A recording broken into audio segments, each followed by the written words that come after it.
Hi, everybody. Thanks for coming to this iteration of the NPA Seminar series. And I just want to introduce our speaker for this time around. So it's actually a great honor to have Paolo Parotto here, Dr. Paolo Parotto here, and a little bit about him is basically in 2011, he received his bachelor's in physics from the University of Torino, and then in 2014, master's in theoretical physics, also from the University of Torino. And then he was a PhD student under the guidance of Claudio Ratti at the University of Houston, where he defended his thesis with the title Characterization of the Transition Region in the QCD phase diagram in May of 2019. During his time in Houston, he was a member of the Finite theory collaboration, production of a QCD equation of state with a critical point.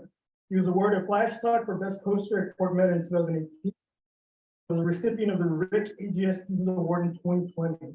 After graduate school, he became a postdoctoral researcher at the University of Wuppertal, joining the Wuppertal Budapest collaboration, working under the supervision of Professor Zabol Bolzani on the production of analysis of the lattice QCD results.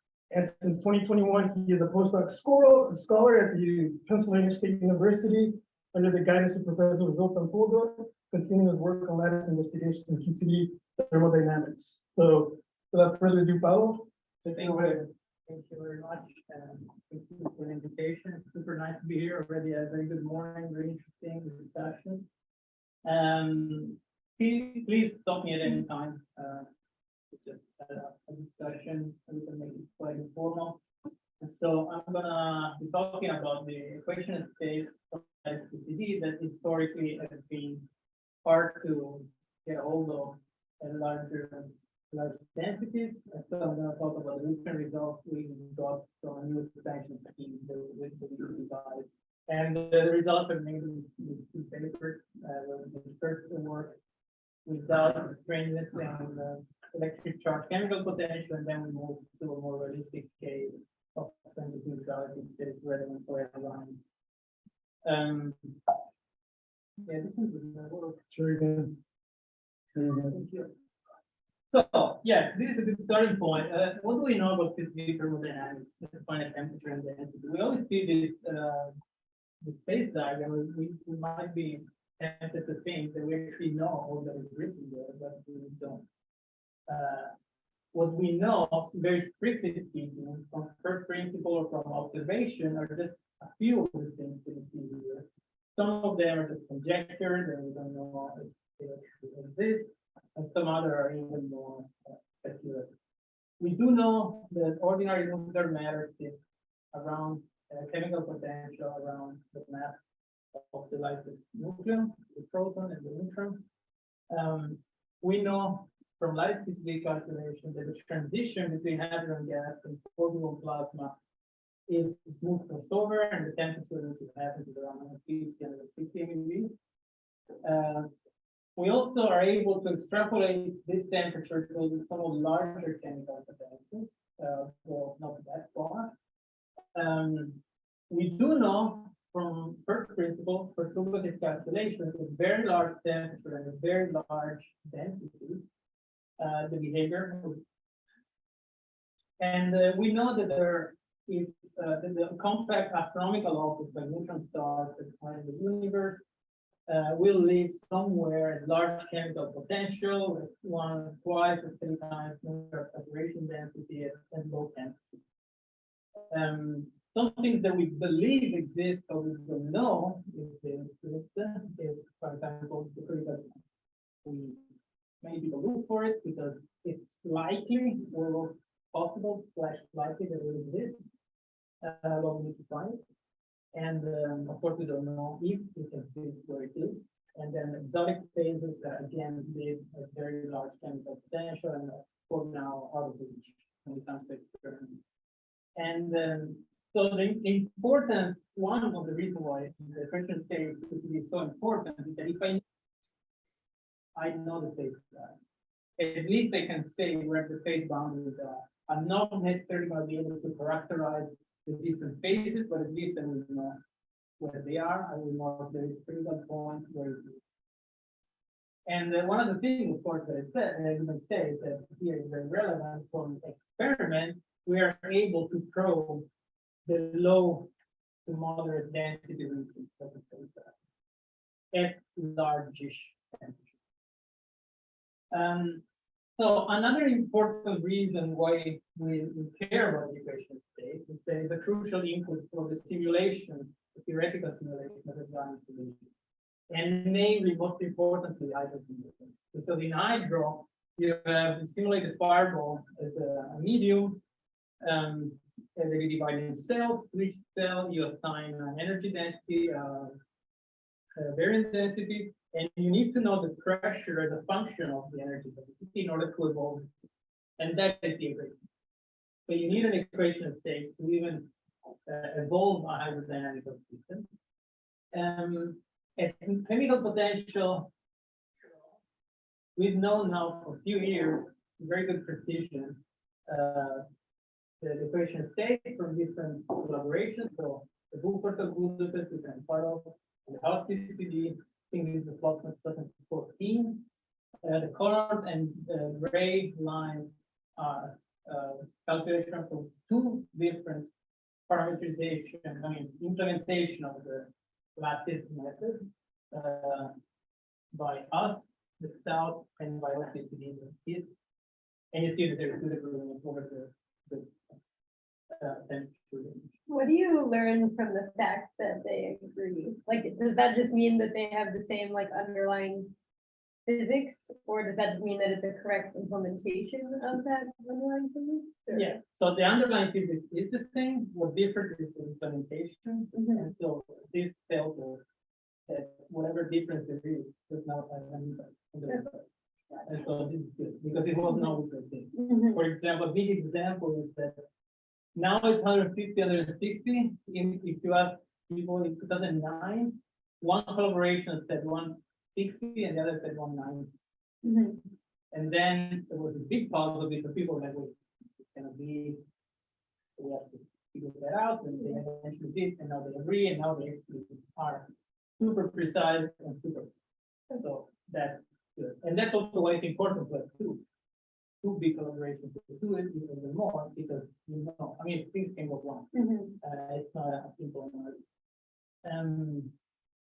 So if you just look into hydro, you usually use the energy density and the baryon density, but what we can do from the lattice usually start with the pressure, which you just calculate from the position function essentially. Once you have the pressure, you can take the derivatives and then you have the density density, power density, density. You can also have speed of sound. And also when you talk about fluctuation from surcharges, so they're also essentially the equation state, because there's also just higher order derivatives of the system. So that's how much the equation of state tells us about the system. The one thing that it doesn't tell us is the output equilibrium effect, and that's left to hydro. So thermodynamics and the hydro equilibrium will be the background for everything else that we're going to do. So let's go into lattice. The reason why lattice even exists is that as the regime we're interested in, TCD is non-perturbative. So you don't have a small parameter to perform an expansion, and so you tools like finite everything. So you need to use the path integral formulation, which is non-perturbative. So you're going to have a path integral that looks like this. Now, if you look at this, you would have to integrate this over all possible configurations of the field, but this is an infinitely dimensional problem because at each point, the field could have any value. So the first thing you do is discretize space and time in 3+1 dimension. So at least now you have a finite number of integrals, but there's still many. So the fields, the four fields are defined on the sides of the lattice, and the blue fields are defined on the left. And you can separate the action in the gauge part for the one that you know, and the fermion part. And this is important because the way the fermion action looks, you can integrate out the fermion anti-fermion field analytically. And so you end up with something like this. you, instead of having those fields, you just have this determinant. This determinant is called the Fermi determinant because M is called the Fermi matrix. It's not important very much what it is, but it's interesting that now you only have to iterate over the length variable. You don't forget about the force. Yeah. Are these U like scalar fields or Which one?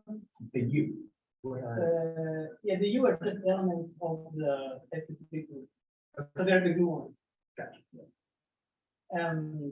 What is important here is that we cannot perform this integral of the group force. We cannot just consider all possible configurations of the group field because they're just.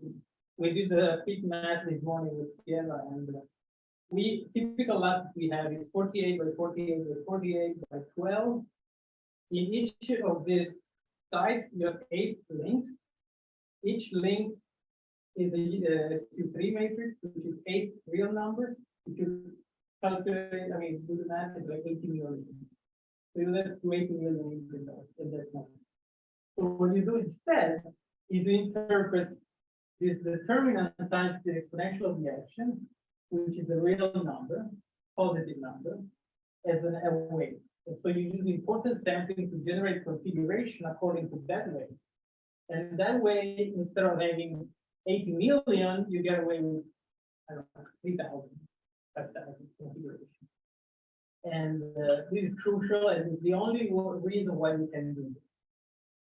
The problem is, this determinant at mu equals 0 is real, but at real mu, determinant is constant. And so it cannot be used to generate configuration. And so this is called the complex action problem. And so it cannot be a statistical way. You cannot use important sampling. And you would have to calculate those 80 million integrals. A very interesting thing is that if the chemical potential is imaginary, purely imaginary, the determinant is real. So you can do that. And that's what I'm going to be talking about. I'm going to use that. Now, as I said, there are other methods that one can use.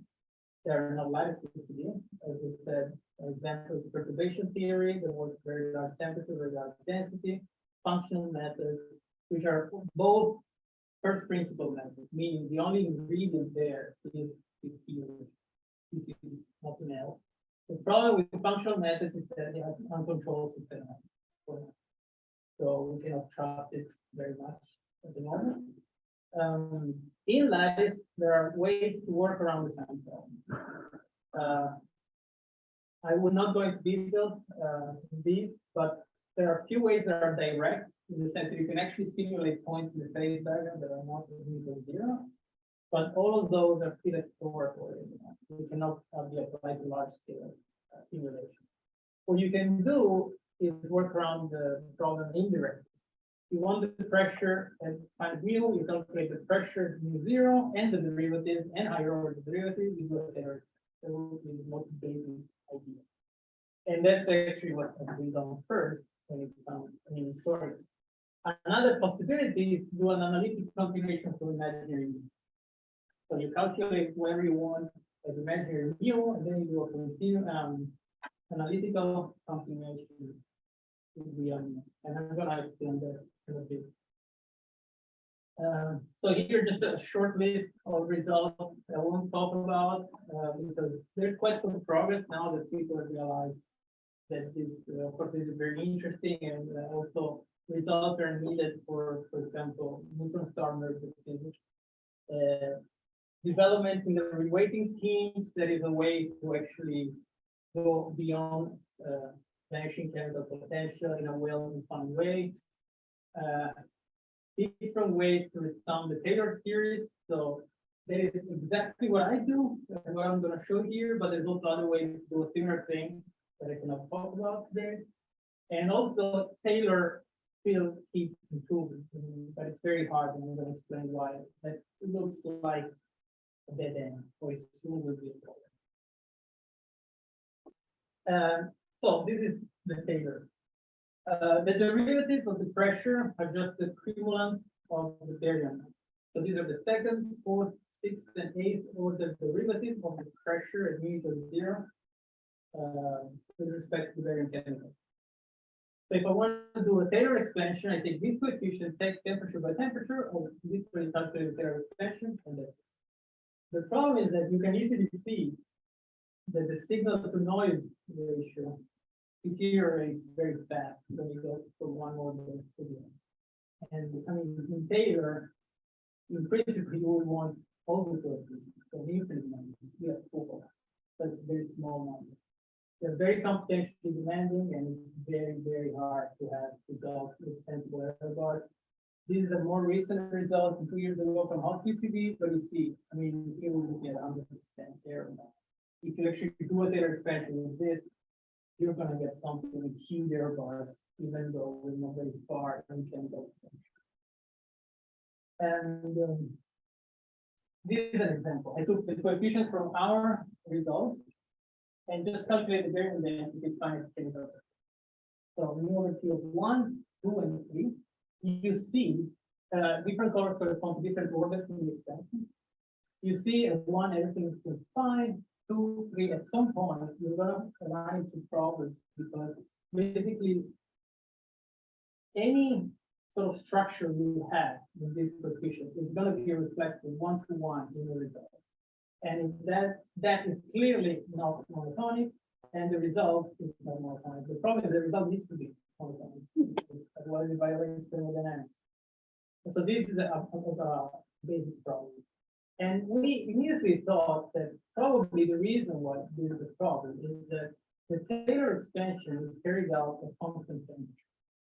So the coefficient here, a function of the temperature, will directly go into the pressure of that temperature. But the phase transition temperature changes with the chemical potential. So when you expand horizontally, you might cross the transition. And so you're expanding from a confined medium to a deconfined medium. And that could be the reason why it's so hard to do. And it just brings this physical behavior. So the very start of our approach was find a way to work around it. And find some other way to extend without having to cross this transition. And these are just a summary of what I'm going to be talking about. In the first paper, it said that we're going to focus on results at 0 electric and strangeness chemical potential. And I'm going to be using simulations. This is a plot that shows our simulation. This is the imaginary strange chemical potential and the imaginary baryon chemical. So we want to use these to extrapolate. So these correspond to the first, mu q and mu equals 0. In the second one, we're going to use the strangeness neutrality requirement, which we just required that the system of 0 net number of strange force, because that's what happens in the one. And so those are going to be the and also at the end, I'm going to perform a small extrapolation around strange neutrality. Heavy ion simulation or hydrodynamic simulation. Even though, I mean, the strangeness is conserved globally. So the global system needs to have 0 strangeness, but a single cell will have way more strange force than antiforce. And so the actual balance could be very different. So this is kind of the idea of extrapolating from imaginary chemical potential. So if you have a function that you know on a certain regime, you can always analytically continue as long as it doesn't cross non-singular singular points. And we are lucky that the transition is a crossover, and so it's an analytic function, so we can do it. And here I'm showing the phase diagram where instead of mu over t, you have mu squared. So this is the real chemical potential, and this is the imaginary chemical. So we simulate here on the left, and we extrapolate on the right. And I also show here the horizontal extrapolation is what Taylor does. And what we're going to do is this following a line where a certain quantity is defined. It has the same value. And so this way, we're not going to run into the problem of crossing a transition. And another reason why we can plot it this way is that because of the NPA symmetry, the partition chemical potential and negative chemical potential is the same. We can't distinguish between particles and atoms. So the actual true variable one should use is mu squared and not mu.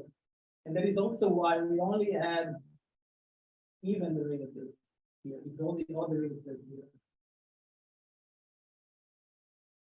And so yeah, this is basically the idea. And another point is that we find that it's more stable to distribute our statistics on different values of the imaginary chemical potential rather than having all of our calculations or simulation as we go through.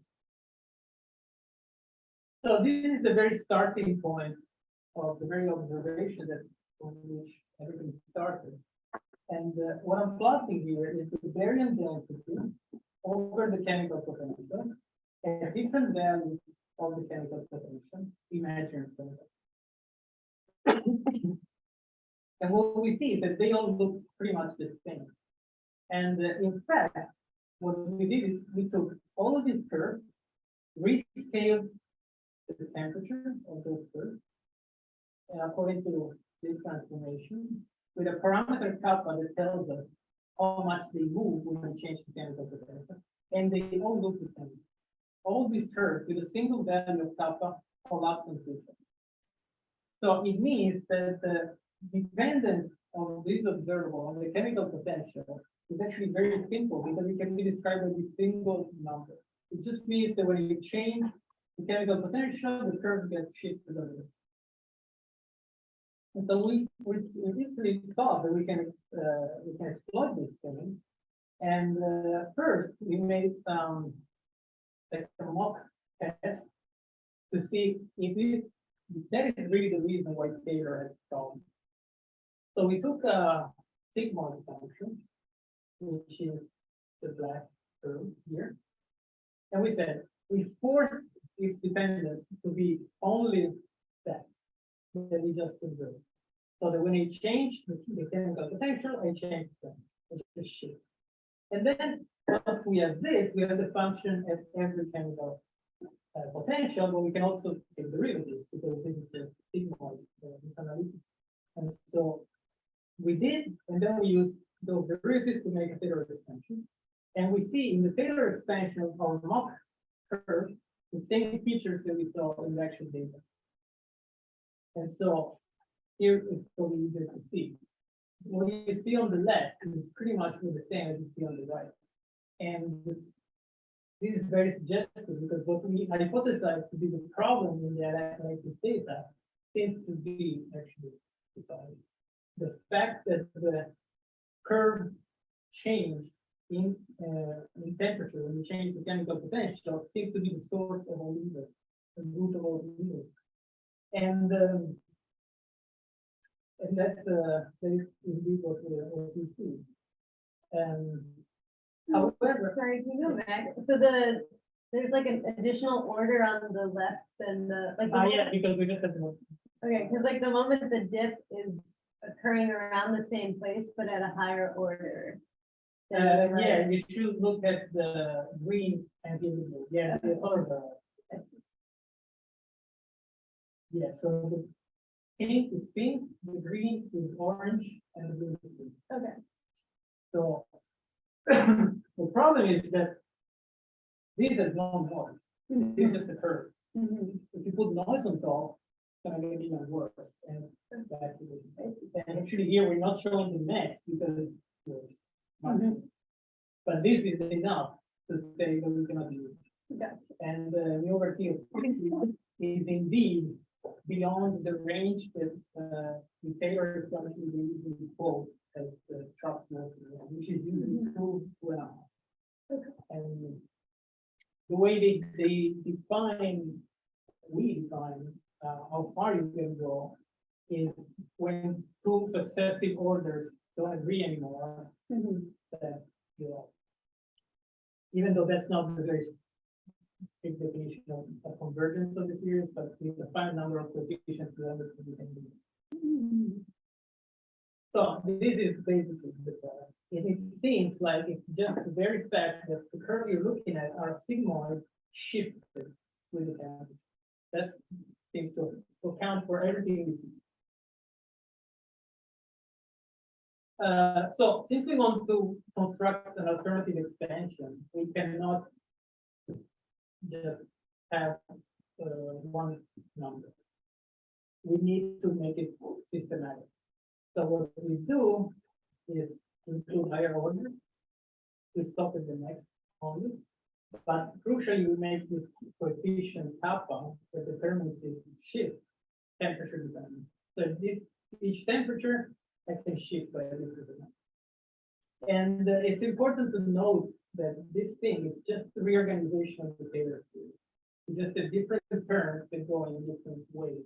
But of course, if I had an infinite number of coefficients, they would be one.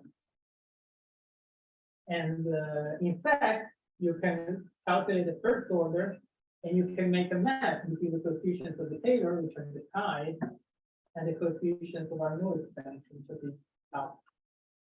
And these are the examples.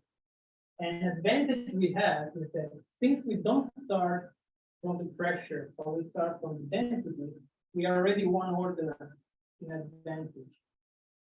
Because our kappa 2 is related to type 4, not only type 2. So we are one order ahead of the Taylor series. Now, you can do the same for kappa 4, it has just a more cumbersome expression, but you could do it. So now, we want to use lattice simulation to determine kappa and kappa. Sorry, I have a question. So earlier your kappa wasn't temperature dependent, right? When you, so I guess I'm missing the motivation to like introduce a temperature dependence when you're doing regular expansion. Yeah, so here I'm observing that approximately they all fall on top of each other. But now I want to find a way so that they exactly fall on top of each other. But in order to do that, I need a slightly different value here than in here. Because, for example, this Right, value okay. that they pick here gives me a perfect collapse, but here it doesn't. So here I'm gonna need a different kappa. And I also need the kappa 4 because maybe 2 of the 6 collapse very well, but the other 2 don't. So I also need the extra step Okay. to, and of course, that's not gonna be exact, it's gonna in principle go to infinity. Thank you. Yeah, so now the goal is essentially just to find the kappa. And I'm gonna show you at the end what you do once you do have it. So in order to find the kappa, you can find first is P minus P prime. So I probably didn't explain very well what P prime is, but we can look at this equation.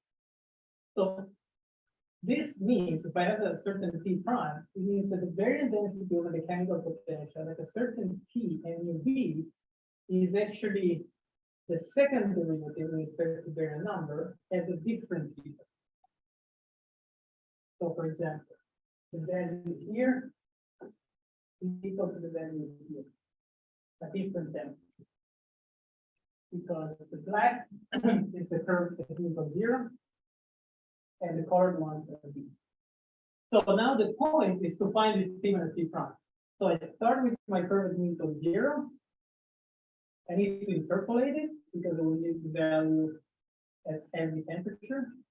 Then I go to a finite chemical potential. I choose a temperature. Here is 170. I find the value and I go to find what is the temperature that is mu 0 given the temperature. So this is going to be T, and this is going to be T prime. Then I do for another chemical potential. This is the same T, a different T prime, and so on and so on. So for the same T, I have different values of T prime, depending on the chemical potential. So basically, I have T minus T prime as a function of mu. And now I can take the original definition of T prime, which goes like that. and just subtract T, and I divide by T, I divide by mu squared, all I get is kappa 2 plus kappa 4 plus. It's just manipulate the equation. And it's this. So if for each point that I can simulate, I can construct this proxy, then it's just going to be, it's just going to be, it's fine, it's just going to be a straight line when I plot it against mu squared. And then I can do temperature by temperature, because for each temperature, I have this, and I have this. I can use one more point at mu equals 0. For mu equals 0, I cannot do this business of finding T minus because T minus is 0. So I use, but now I need to change that. For mu equals 0, I have one point by using the direct definition here. So at each mu, I have this T minus T prime. At mu equals 0, I have this. I have a bunch of points for each temperature. And now, for each temperature, I can calculate this proxy as a function of the chemical potential, and then as a function of the lattice space. So this is one thing I didn't discuss at the beginning. So in lattice, we simulate a theory that is not the actual theory because we have a discretized space. So we have a lattice spacing that is non-zero, but in reality, it's 0. So the space is continuous. So what we do is we take a fixed length of the lattice and we cut it in 10 slices or 12 slices or 16 less slices. So we have different values of this lattice spacing that gets smaller and smaller and smaller. And then we use this to make a fit to the case where the lattice spacing is actually 0. And that's what we call the continuum. So we have this proxy for each temperature, different chemical potentials, different values of NP. We can make a combined fit both in mu and in T, and we get our result at each temperature, and we just read off the coefficient. The constant coefficient is going to be kappa 2 at that temperature, and the slope is going to be kappa 4 at that. So this is just one way that we use to determine this coefficient, kappa 2 and kappa 4, and this is actually what we got. And the blue is kappa 2, and the red is kappa 4.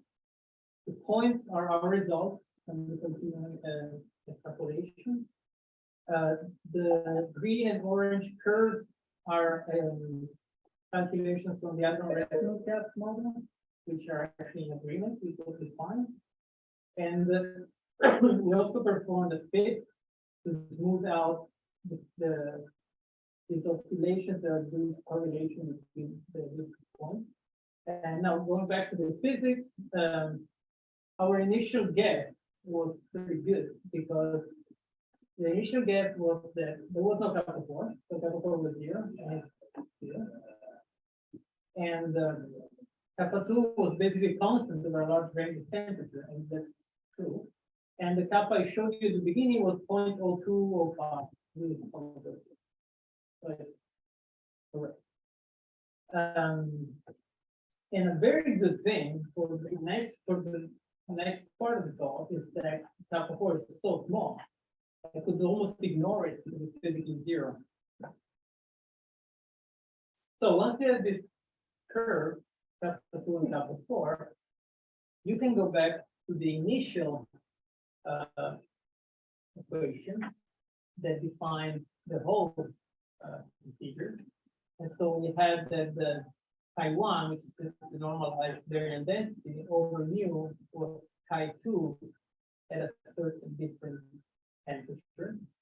But now we know that temperature because we know the kappa they're going to. So now that we have the kappa, I just select the temperature, plug it in, I know what T prime is, I know my data of chi2 at mu equals 0, and I can find the density at basically wherever I want. far as they want, as far as they can go, and it's all depending of the range of temperature over which I know kappa 2 and kappa 4, and the range of temperature over which I know this. Once I have the fermion density, then it's all just thermodynamic densities, because the pressure is going to be the pressure is linked to 0 of the integral of the density, because that's just the first derivative with respect to mu. And once I have the pressure, I can just take the derivative.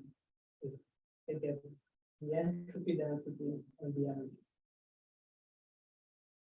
And that's after all what we're interested in. And these are the final results. So the basic starting point of the results are the baryon density, which is exactly 0 as equals 0, because you see here it's going to multiply by 0, and it has to be 0. And then you increase the chemical potential and do the liquid. This is the temperature range where you keep all it at the moment. And the good news is that up to 2, the errors are very small. Up to 3 and 3.5, which is where we stop, there's still, we could have gone further, but we would just get lost at some point. So this is why we stopped at 3.5. From that, also the thing, we have agreement with HRG and all of these kinds of potentials and a very large temperature range, basically up to the condition. And the most important thing is that if I compare this to the starting point where we had a big dip in the baryon density, it's not here. So the main problem went away. And that was with mu over T of 3. Here we go further and we don't have this topological effect that we didn't want. So this is the main improvement that we're able to get. And this is just because we follow these lines of constant density over mu instead of following constant temperature. From the baryon density, you easily get, as I said, the pressure. Again, same balance of the chemical potential, same temperature range. The errors are even smaller because the component that comes from the integral is not large. The main error here actually comes from the zero chemical potential result of the pressure. So the integration constant. So here these lines are the Higgs resonance gas. Yeah. Is there a reason why they only exist for integer values and mu over T? No, I thought that. No, yeah, I just didn't want to make the box too crowded. Okay. Yeah, But they exist for all. Yeah, for the For sure. And actually, an interesting thing is that you see that the temperature at which it stops the green goes down when you increase the chemical potential. That's understandable because the line does this, right? So in order to chemical potential, the temperature at the confinement goes down. And that's where you're supposed to see the agreement. And so, yeah. I don't know, maybe not all of you know what the Edwards and stuff model is. It's a model that is very used and very successful for QCD thermodynamics at low temperatures, below the transition. The idea is very simple. You have an interacting gas in reality of neutrons and atoms of all sorts. You can forget about the fact that it's interacting and instead adding all the possible resonances that you know and introduce the thermal effects of the resonance as a proxy for the interaction. And you see that if you do that, the agreement with lattice is great. And it's usually great up to the transition time, sometimes even more. And this is a good example. It's a very simple model and that's why it's used very often. And this is another example a bit more. So result for the pressure also very well behaved as we would like to see. The entropy and energy density also well behaved. They also agree with the HRG. They do have the problem they have slight wheels, but they're well within the earth, and so we don't have to worry about that. And the reason why they do is that these tools are all contain related with respect to the temperature, and that's gonna be a problem. There's no way around that. A very small change in the curve creates a big change in the derivative with respect to temperature. And what I didn't tell you is that we didn't only do this for the baryon density over chemical potential, but we also did two different observations. One was the strangest density over chemical potential, and the second strangest Q1. So this is just the second derivative of the pressure with respect to the strangest chemical potential. And we could do very much the same thing. Of course, the values of kappa 2, kappa 4 would be different. Just like they would be to be bigger, but the idea is the same, and actually the errors are even better. Both on the strangest density and the strangest susceptibility. And again, what is most important that we don't see any non-monotonic effect. So what we have here is a equation state that is thermodynamically sensitive with respect to thermodynamic inequality. One last check we did is related to the fact that I told you at the beginning, I mean, when I was discussing the kappa 2 and kappa 4, there is a large separation between kappa 4 is basically 0. And so, in order to check how well the series converge, as with Taylor, we check what if I only include kappa 2, but I don't include kappa 4? Does it give me the same result? And this is it. So the lighter ones are just show you that include kappa 4. And if I get rid of kappa 4, I get the darker point in the back.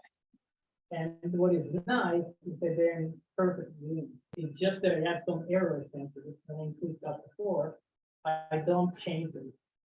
So the series is quite robust in this order because adding a further step, of course, increases the uncertainty, but it doesn't change.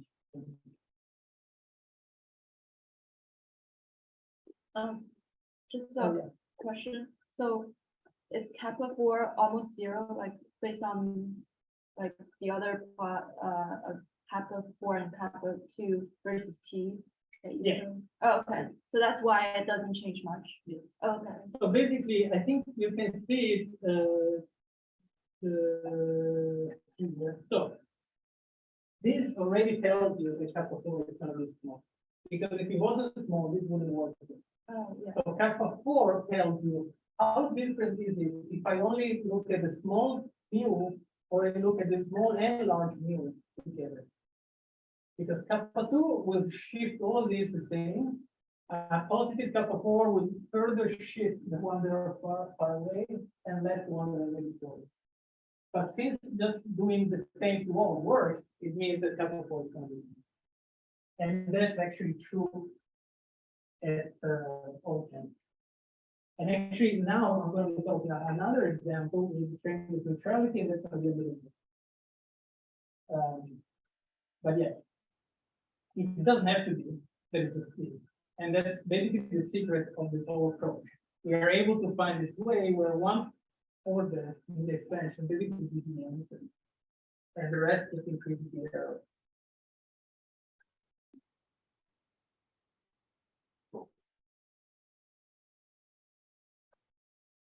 Yeah. Okay, so now the second part is we took this approach and wanted to make it also for the more relevant for the ion case during post-strength neutrality. And we ended up also making another couple minor changes that I'm going to explain in a second. But the most basic difference is that we're not going to be looking at derivatives with respect to mu b at mu q and mu s equal to 0, but along the strangeness neutral line, which is a line in the phase diagram of mu q, so mu b and mu s. That's why I call it total derivative, even though we should think of it as a directional derivative in a certain direction that is important to neutrality, and we also call them a different name, c instead of I. One tiny detail, we don't include a finite mu q, as you should, because usually when you put strength neutrality in a ion, you have NS is 0, and NQ is 0.4, and B is 0.4 is D over A, both for gold and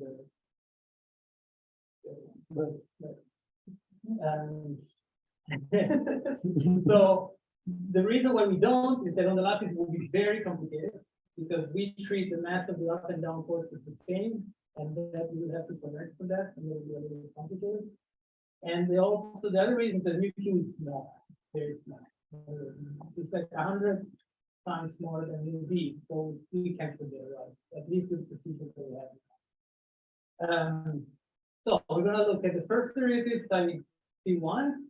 Now C1 just happens to be exactly the same as I1, but only because the first order, the derivative that you add is with respect to mu s, and the first derivative with respect to mu s is ns, which is 0.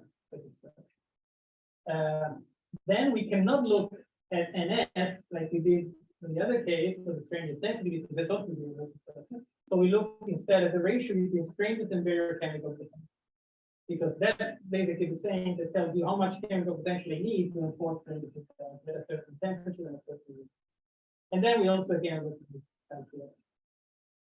And this a little more, I don't know, maybe technical detail.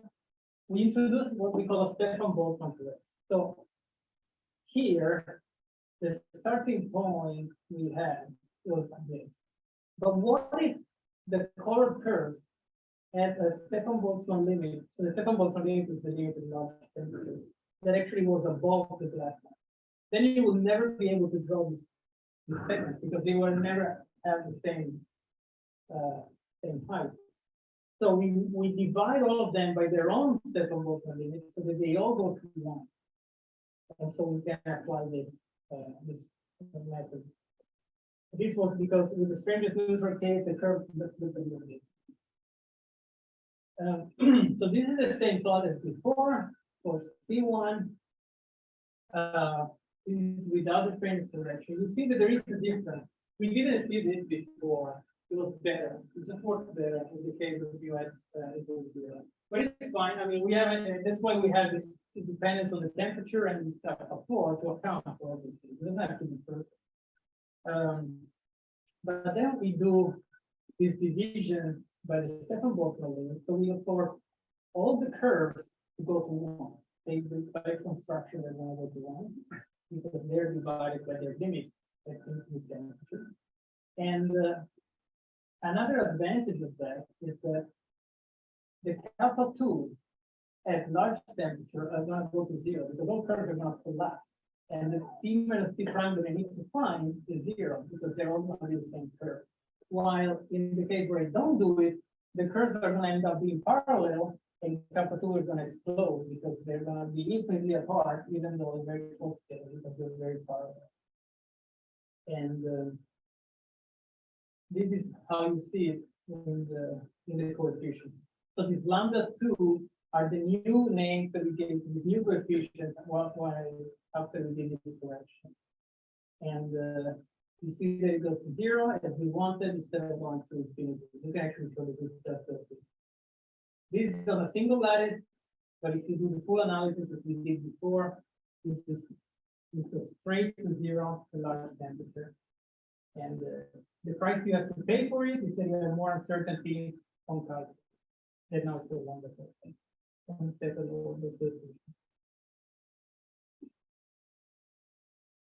And then everything else is very much the same. You have the results for the baryon density. The overall errors that we see are actually smaller because our data samples are better in this ensemble of neutrality because you get more configuration and this more relevant for the line case. We also go to larger tanks. We used to stop at 240, now we can go up to 280. You do see that at very large temperatures, you pay the price of having a very large error on the second order. But besides that, the results are very similar. Agreement with HRG is still there. No monotonic behavior is observed. This is very nice as we had before. And the same can be said for other observables. No pathology behavior, and there is no errors. And now the new observables, especially this one, tells us how the chemical potential is going to change. Going to change temperature only for the standard result. This also is with HH. So everything seems to be under control. So the only other step that we do is to try to go beyond standard result. But first we compare the two results. So this is what happens if you go from strangeness neutrality, which is the darker shade, to no strangeness neutrality, which is the lighter one. They're basically almost the same. So it means that our procedure is very robust. The only difference you see is that because there is a difference in the chemical potential. You excite the variance and have them in different ways to produce more or less pressure and density. Now, the very last thing, I don't know I'm doing the time. 10 minutes. I'm probably going to use that. So, as I said, we want to go beyond standard data. So if you imagine the phase diagram, you always see plot with T and mu, right? But that's not how it really is. You have more than one chemical potential. You have mu B, mu S, and mu T. So I said we forget about mu Q for now. Let's say you have mu B and mu S. There's going to be a trajectory there that is the actual strangeness of the. But because, as I said earlier, in a heavy ion simulation, the single cell can fluctuate a lot in the strangeness. You actually would like to have the equation state everywhere, not only where mu S is 0, not only when the strangeness is 0, but everywhere in between. Because every cell might require the equation state somewhere that you didn't follow. So what we did is, okay, now we have results that we are in the strangeness neutral line. Maybe we can do a Taylor expansion around the strangeness neutral line, trying to move towards other values of strangeness. And this is exactly what we do here. So we start with our results, strangeness 0. That's gonna have mu S that is I call mu S star. But now, what if I move away from this mu S star by a certain amount like that? I move just a little bit, and the strangeness neutrality, the strangeness density is going to change by this amount, which is the derivative of this the change. The baryon density is also going to be the baryon density on the line plus the response times the displacement in temperature. And so it's easier to work with this other parameter than introducing R. R is just the ratio of strangeness density with baryon. On the strangeness neutral line is 0. So you can expand around 0 on this parameter, but it's just the ratio between the two densities. So just plugging in this expression to first order, we find this. It doesn't even matter too much. It's in there, just derivatives of the expression. And then we have an expression of how far we need to go in chemical potential if we want to realize a certain change in the density. So if I want the strangeness density to be exactly the same as the baryon density, just plug R equals 1 here and here. I calculate these things, which I have calculated from the other. And then it tells me, okay, we need to move 10 MeV away from strangeness neutral line. And you're going to realize exactly R equals. And that since I have the result of different values of mu B and at different temperatures, I can do it. The only quantity that we need is this chi-11 DS, which is a combined derivative in the B and S direction. It's not so important. We need to calculate this. And this is an example. So if I want to move to a ratio of strangeness to the baryon density of 0.5, I need to move from 0 to 0.3 of the value of the baryon temperature. These are all curves that are really corresponding to the baryon chemical potential to a certain temperature. So at certain temperatures, we'll have to move up in the chemical potential or down in the chemical potential to realize different values of the ratio. And the result of this ratio, this difference on the baryon density is this. The original curve that I showed you, I think it was the green one earlier, it is black. And then if I want to increase the strangeness content, my baryon density goes down. If I decrease the strangeness content, my baryon density. So this allows me to go around the strangeness line. And if I instead want to expand the pressure, I just need this additional quantity. The correction to first order in this ratio to the pressure is 0 because it will be linear in the strangeness density. But the second correction is just a simple combination. We can use it, and this is just the coefficient that we have for the first correction to the pressure around the strangeness line. But this probably it was a little confusing because of all the different dimensions that we're looking into. So this is a hopefully simple stuff. So we have the strangeness chemical potential, baryon chemical potential, both squared. The simulations in the first part of the talk were these ones with flat. The strangeness chemical potential was 0 and the baryon one was nothing.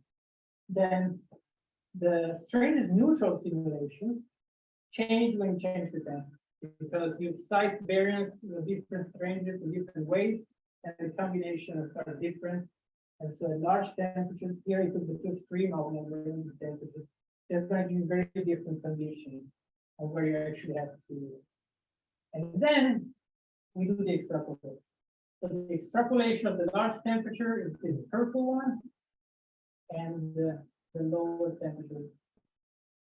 So this actually tells us, when I was talking about the full 2D phase diagram with this one, is what would be interested in. And so this is the first part of the results that I showed you. But then when you do around strangeness neutrality, this is the second part of the picture. So this is lower the 140 degree temperature. When I increase the ratio to 1/10, or sorry, increase to 1/10, or increase it to -1.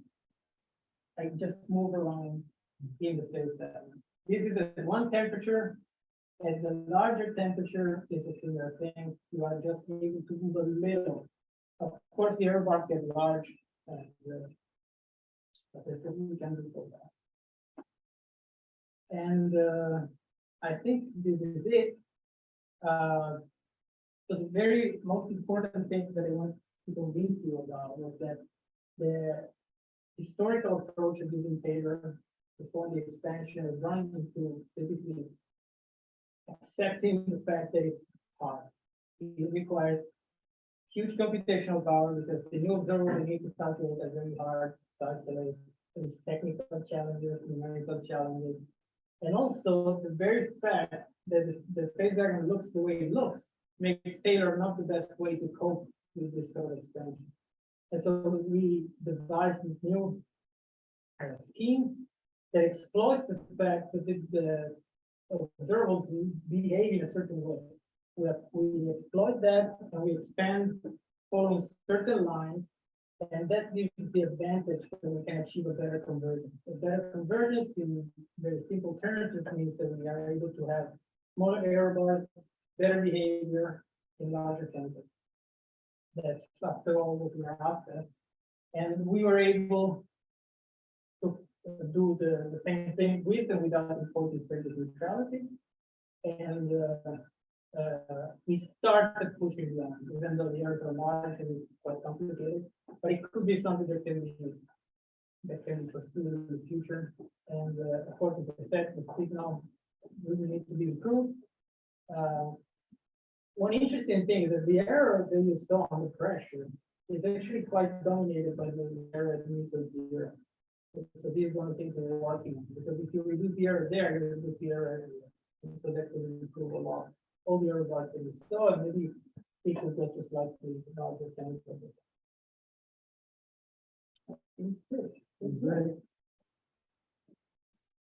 Thanks, Paolo, for a very interesting talk. I'm gonna see if there are people on the outside with questions, and then we'll go to people who are in the room. But if anybody on the outside has a, free to raise your hand or just speak up. I don't think I can see the chat. If not, anybody in the room, we'll start off first. Thanks for the talk, Paolo. Can you go back to slide 1?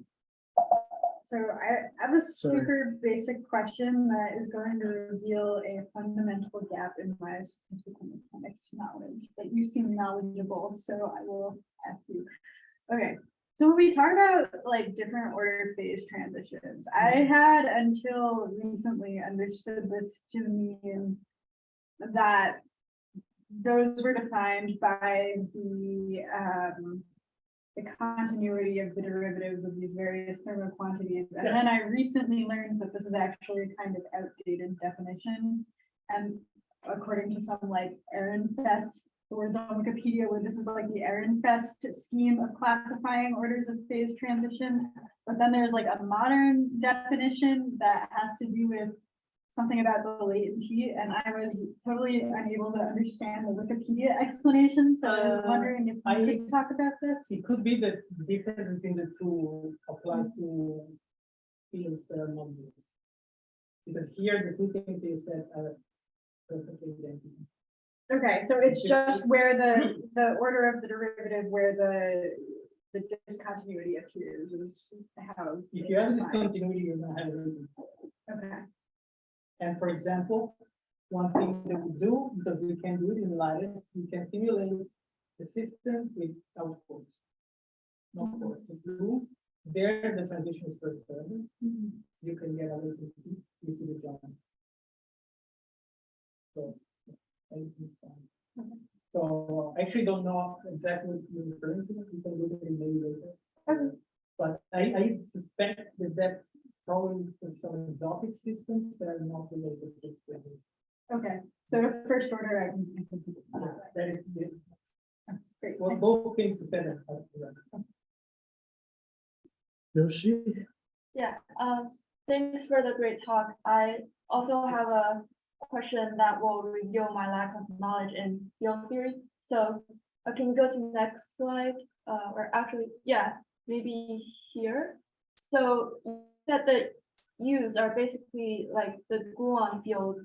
Yeah. And then like I was wondering, how does the dependence on chemical potential come in to like these Yes, equations? it actually comes in here. It's G, SG is not going to depend on the potential, but that is determinant. Because the determinant here contains, this matrix actually connects all the fermions everywhere in the lattice. And the fermions are the ones, of course, are the ones that feel the chemical potential. That's it's the M that will depend on the chemical potential. And that's why M becomes complex if you change the chemical potential. Because if you say to the Oh, so it's not the U part, it's the M part. That's So M doesn't formally depend on the fields side because we integrated them out, but it still contains the chemical potential because in the field you have the additional term where you have the chemical potential and the U, like in a very. So you add the term that contains the chemical potential, and that's how it enters this matrix. okay. Yeah, I mean, we can also later if you want, we can go to the Okay. details, but it's a little involved, but that's the way.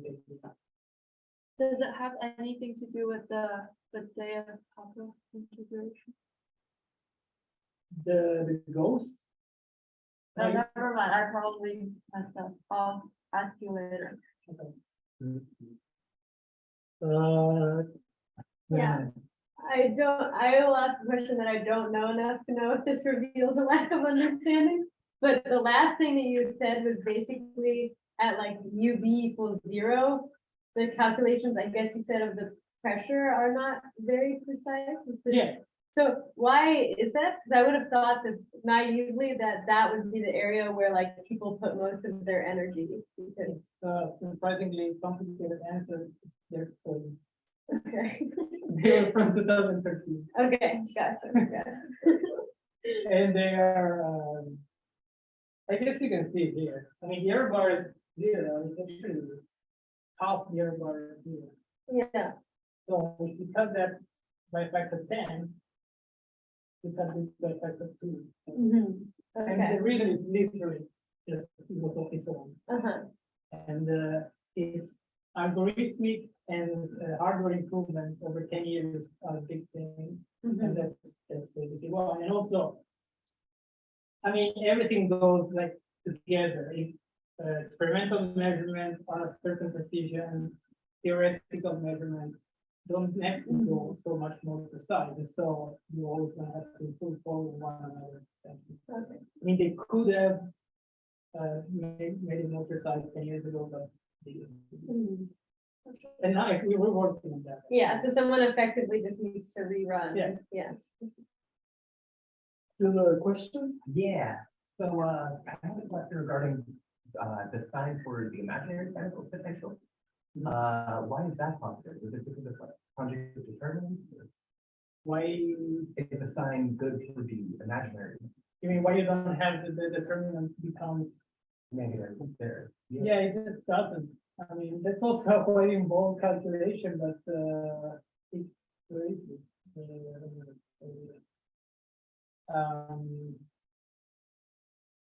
Yeah, it's just the way it appears. You can think of it like into the eye something. Yeah. If that something is imaginary, the eye goes away. A certain number is not complex everywhere. Anybody else?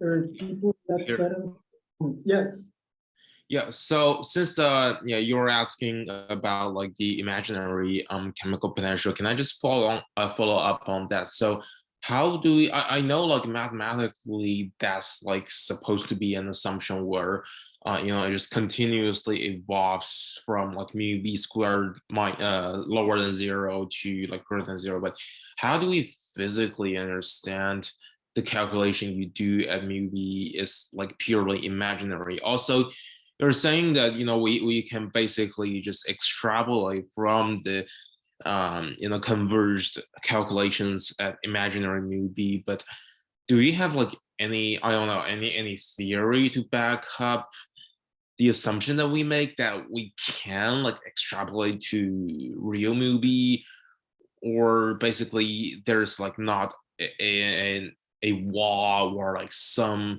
abrupt jump at mu b equals to 0, which means like, are there any like caveats, or there might be some caveats that like what you see at mu b is like imaginary can't actually translate to mu b is like real, that kind of thing like that. So can you just like explain further on that front? Thanks. Thank you. It's a great question. So the reason why we can is purely mathematical. So the function is defined as a function of the squared. As long as there is no non-analyticity, I can always continue my stuff. Now, the precision that I will find, I mean, the accuracy, or if I'm making a mistake, that is not very well controlled. And one thing that we know is that actually we can see it here. There is this point, it's called Robert divide point. Actually, when you put an imaginary chemical potential in the partition function PCB, your partition function becomes periodic in this imaginary direction. So that puts a limit to what we can calculate on the imaginary side. Another thing is that is probably more relevant to Taylor is that when you do a Taylor expansion, you have a radius of convergence that is limited by the nearest singularity in the complex plane. And if the singularity is a real mu, it's a critical point. But it could be an imaginary or complex mu. And so some people are trying to figure out if there are singularities of complex mu that would limit the convergence of the Taylor series. that doesn't necessarily apply when you do analytic continuation. Because analytic continuation allows you to go around singularity. And this is what we do. As long as we don't hit one, we can do it. And then when it comes to the interpretation of the meaning of simulating an imaginary mu, I don't have a good interpretation for an imaginary mu, but it's a parameter in the theory. So you could put an imaginary mass of it. It's just a technical, mathematical advantage to exploit in order to perform it. Okay, yeah, that's no interpretation is also an interpretation. Yeah, that will work. Thanks. All right, well, I don't see any more questions in the room, and I don't see any questions in the chat, so let's thank Paolo once again, and we'll see you around.